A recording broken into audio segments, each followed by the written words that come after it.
El Bureau of Jail and Management Penology o BJMP ya aprova con el más de 194 milyon fondo para el construcción del un nuevo facilidad del Zamboanga City Jail.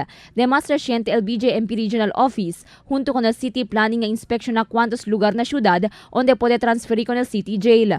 Uno na mga lugar ya mira oficiales, el lote local alina boundary del Barangay Mercedes y Paso Bolong.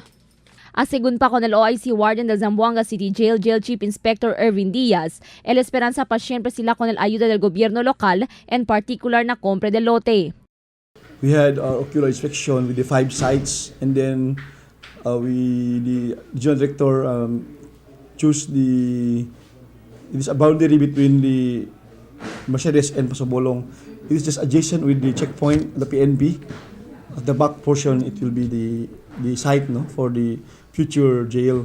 But we are still waiting for the confirmation and donated lot from the local government.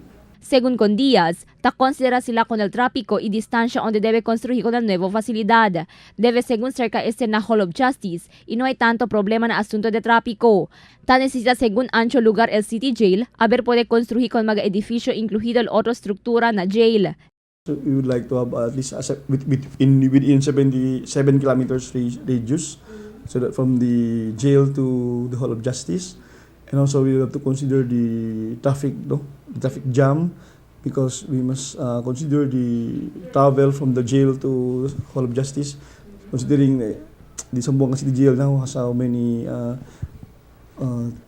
the traffic jam is really a problem, no?